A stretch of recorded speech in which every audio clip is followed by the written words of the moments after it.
Olá pessoal, estou continuando o nosso vídeo anterior, né? O primeiro vídeo dessa nossa aula, desse semestre com vocês aí, né? Nós iremos então adotar o livro do professor Gedeon Freire Alencar, Protestantismo Tupiniquins, da editora Recriar,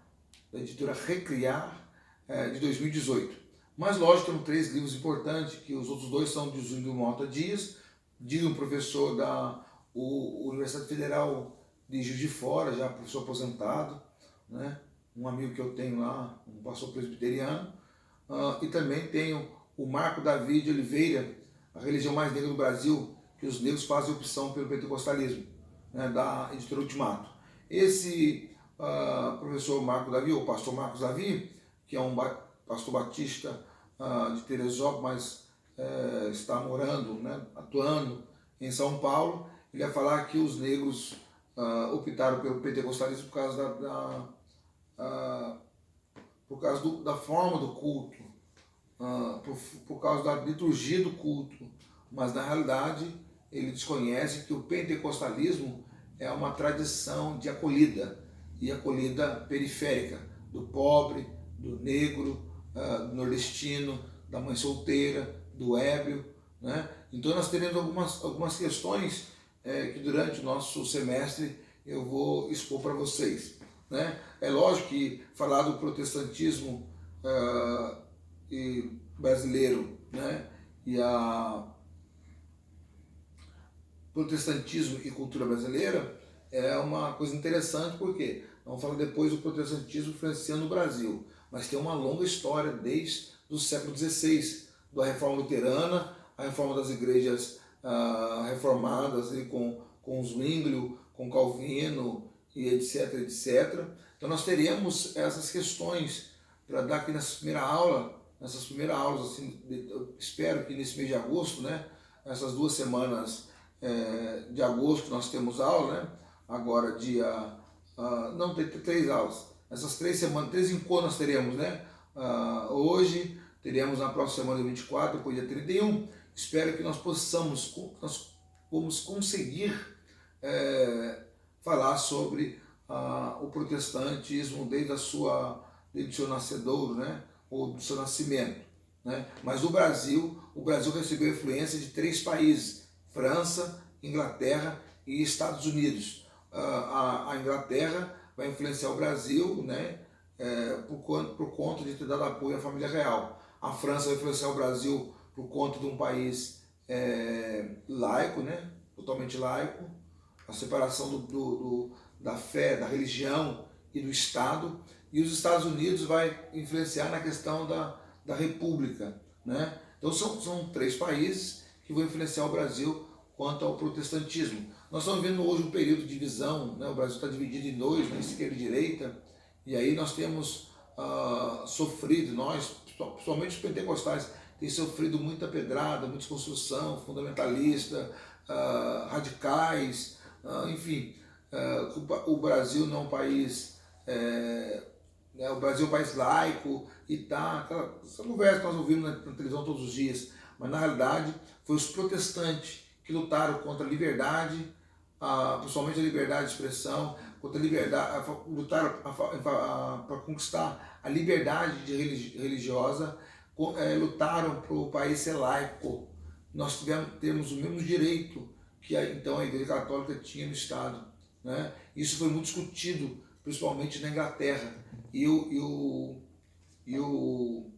Na França, a questão do Estado laico, separação do Estado e também da religião. Até hoje, para você manter uma igreja na França, ela precisa ter condições financeiras para manter, senão fecha. Porque não pode uma igreja funcionar sem condições, sem ter uma fonte de renda, né? É muito forte. Mas isso nós vamos estudar durante esse tempo aqui, essas 3 semanas, espero, para falar com vocês sobre essa influência da França, né, no Brasil, no que tange ao protestantismo, né? Nós temos também, para estudar nesse período, vamos falar sobre a liberdade religiosa contemplada na Constituição de 1824, outorgada pelo pelo imperador Dom Pedro I, né? Também teremos aqui o protestantismo de migração e de missão. Já disse para vocês que o protestantismo de migração é aquele que o Brasil, depois da libertação dos escravos, recebeu gente de fora, mão de obra de fora. Então veio muito protestante. Então as igrejas, as ordens protestantes enviaram pastores para pastorear esse grupo que veio dos outros países, da Alemanha, principalmente luterano, né, anglicano, e o protestantismo de missão é o pentecostalismo, os batistas, né, os próprios metodistas já vieram realmente para fazer missão, para evangelizar, para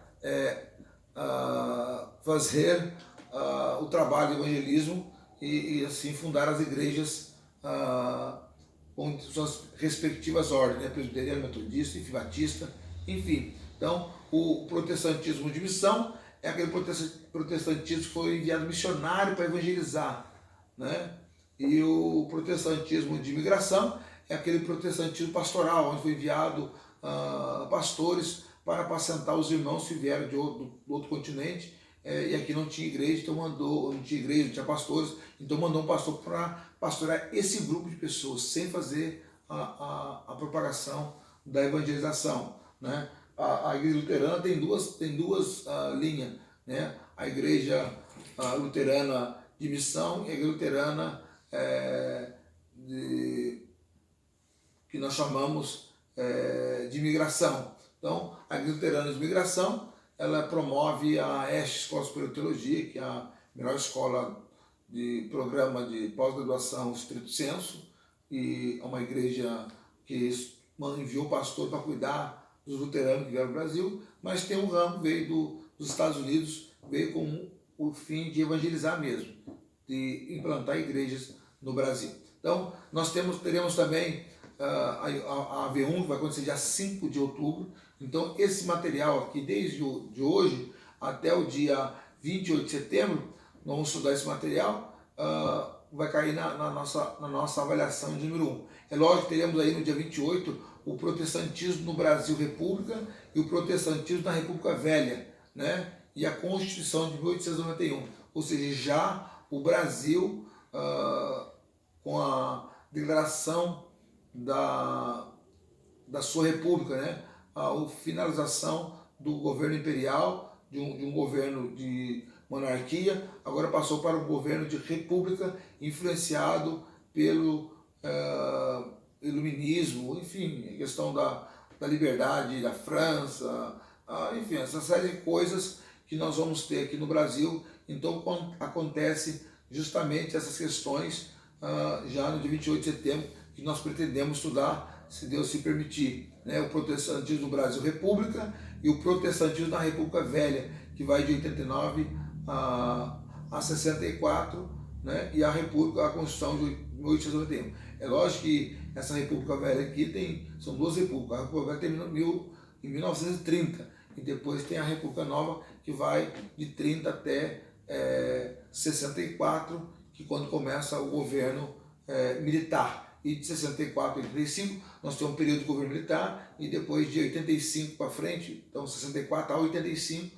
governo militar, e de 85 para frente nós temos a redemocratização do país, né, com a eleição direta do presidente da República, com a eleição para governador, e também nos municípios que eram chamados de segurança nacional, que não tinha eleição, eram nomeados prefeitos, também passaram a ter eleição. Então nós temos esse período onde o protestantismo vai tomando espaço. É lógico que o pentecostalismo ele tem uma influência muito grande, justamente depois da Segunda Guerra Mundial, quando as famílias, os colonos, migraram da zona rural para a zona urbana, mas ficaram na periferia. Então, nesse momento, os pentecostais tiveram um crescimento assim, vertiginoso, porque o pentecostalismo é uma tradição